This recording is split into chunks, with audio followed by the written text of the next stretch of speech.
أعوذ بالله من الشيطان الرجيم. بسم الله الرحمن الرحيم. السلام عليكم ورحمة الله wabarakatuh. Kembali kepada kita pengajian subuh, yaitu kegiatan di Masjid Fastabiqul Khairat. Mudah-mudahan kita istiqamah menebarkan kebaikan. Segala puji bagi Allah dengan mengucapkan Alhamdulillahirabbil alamin. Allah masih memberikan kita nikmat, tentunya nikmat Islam, nikmat iman, tentunya nikmat umur. Karena pada kesempatan kali ini, kalau kita mati, segala apa yang kita miliki tidak ada bergunanya. Dan tak lupa pula salawat dan salam kepada baginda Rasulullah Azza wa Jalla, baginda Rasulullah sallallahu alaihi wasallam. Mudah-mudahan kita mendapatkan syafaatnya hingga akhir hayat kita nanti. Amin ya rabbal alamin. Ma'asyiral muslimin, jemaah sekalian yang sama-sama mengharap ridha Allah Subhanahu wa taala. Pada kesempatan kali ini kita mengkaji kitab kembali, yaitu Duratun Nasihin, terjemahan Duratun Nasihin. Mudah-mudahan ini bisa kita rangkum dengan pelan-pelan sehingga tersimpan di otak kita, sehingga kita mempunyai ilmu untuk diamalkan. Karena kalau ilmu tidak diamalkan sama doang. Tidak ada gunanya kita mengkaji. Tidak ada kita gunanya untuk mengetahui banyak ilmu kalau tidak diamalkan. Tapi ingat, kalau ibadah tidak didasari ilmu, Allah menolak ibadah kita. Na'udzubillahi min zalik. Mudah-mudahan kita ahlul ilmu, amin ya rabbal alamin. Di sini di halaman yang pertama, yaitu surah Al-Baqarah ayat 185, bahwasanya dijelaskan, a'udzu billahi minasyaitonir rajim. Syahrul Ramadan alladzi unzila fihi al-Qur'an فيه القرآن هدى للناس وبينات من الهدى والفرقان. Sadaqallahul Azim. Yang artinya, bulan Ramadan ialah bulan awal turunnya Al-Quran. Jadi termasuklah, makanya bulan yang paling mulia itu, bulan yang paling suci itu adalah bulan Ramadan. Karena banyak terjadi bulan-bulan Ramadan itu kejadian-kejadian yang fenomenal, yang bisa diimani oleh orang-orang Islam. Tentunya inilah salah satunya. Disinilah pertama kalinya, di bulan Ramadan inilah pertama kalinya Allah Subhanahu wa taala menurunkan Al-Qur'anul Karim. Jadi kalau Al-Qur'an yang paling mulia, tentunya kalamullah, diturunkan di bulan ini, tentunya di bulan Ramadan, maka terpancarlah bulan itu menjadi bulan yang mulia, bulan yang suci. Diturunkan oleh yang maha mulia, yang maha agung, yang maha kuasa. Maka di bulan Ramadan inilah bulan yang penuh dengan kemuliaan. Kalau kita tidak mengambilnya ataupun tidak meningkatkan kualitas ibadah kita di bulan Ramadan, maka kita termasuk orang-orang yang merugi. Mudah-mudahan kita terimbas oleh kemuliaan bulan suci Ramadan dengan tingkatan ibadah kita. Amin ya ya rabbal alamin.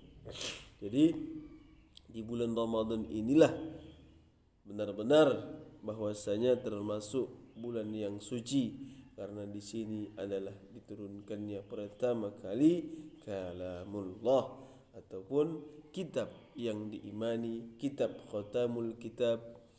Tidak ada lagi kitab yang harus diimani sampai hari kiamat kecuali Al-Qur'anul Karim. Mudah-mudahan kita termasuk orang-orang yang ahli Al-Qur'an hingga akhir hayat kita. Karena termasuklah membaca Al-Quran, menarjim Al-Quran, beberapa tentang kajian-kajian Al-Quran, tilawahnya Al-Quran, tahfiznya Al-Quran, tahsinnya Al-Quran, setarnya kita membaca tilawah kepada syekh-syekh kita.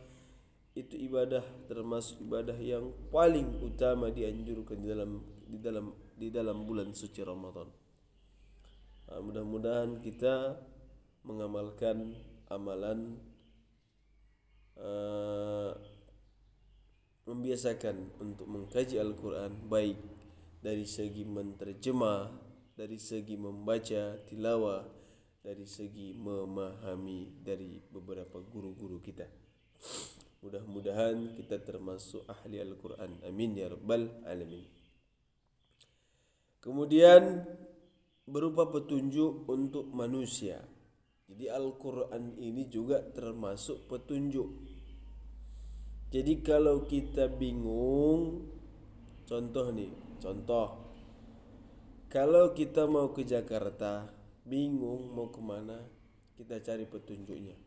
Makanya ada di situ dijelaskan spanduk, apa itu namanya, rambu-rambu, ke kanan Jakarta, ke kiri Bandung umpama. Jadi itu adalah petunjuk. Jadi ini Al-Quran itu petunjuk bagi manusia. Jadi ketika kita bingung, tidak tahu apa-apa, maka kita tanya guru-guru kita yang ahli Al-Quran. Di Al-Quran itu semua ada petunjuknya. Apapun itu, baik dari segi ekonomi, dari cara kerja, bahkan cara yang kecil-kecil seperti mandi dan sebagainya. Ibadah-ibadah ataupun kebingungan, petunjuk-petunjuk yang belum kita tahu, di sini di Al-Quran dijelaskan Al-Quran itu yang akan menunjuki. Dan apalagi kemuliaannya dan penjelasan tentang petunjuk itu. Udah jadi petunjuk, dijelaskan lagi petunjuknya. Bagaimana? Kayak tadi, Jakarta, kita mau ke Jakarta, udah ada petunjuk, tanda panah 1000 km mendapatkan Jakarta. 1000 km mendapatkan Jakarta. Kemudian petunjuknya sebelah kanan, jangan, itu bukan mau ke Jakarta, umpama gitu, itu ke Jogja, ini baru Jakarta. Itu dijelaskan. Jadi gitu juga Al-Quran, saudaraku. Jadi sedekah bagaimana? Kan gitu. Kita ditunjukin untuk bersedekah. Jadi bagaimana cara bersedekah dijelaskan juga oleh Al-Quran. Semisal sedekah itu jangan pamer, jangan harus ditengok orang, harus yang ramai, tidak. Kan seperti itu. Sedekah itu dianjurkan diam-diam, tanpa pamrih, takutnya ria. Itu dijelaskan dalam Al-Quran, dijelaskan.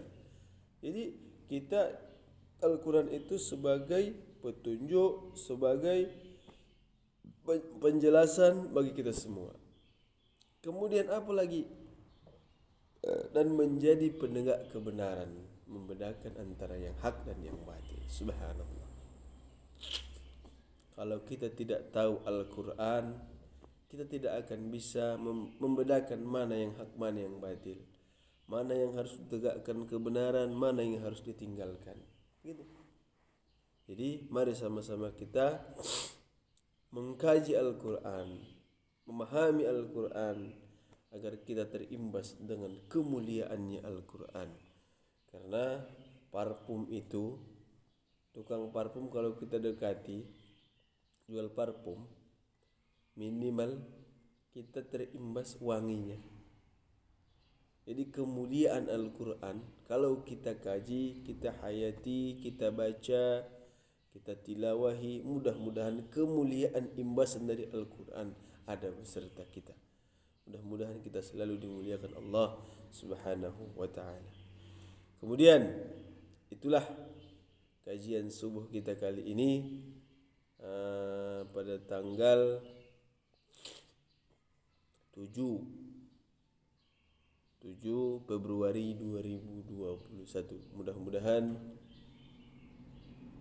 kita termasuk orang-orang yang ahli Al-Quran, imbasan-imbasan Al-Quran kemuliaannya beserta kita terimbas kepada kita, sehingga kita termasuk jauh daripada azab-azab Allah, termasuk ini tadi teguran melalui COVID-19.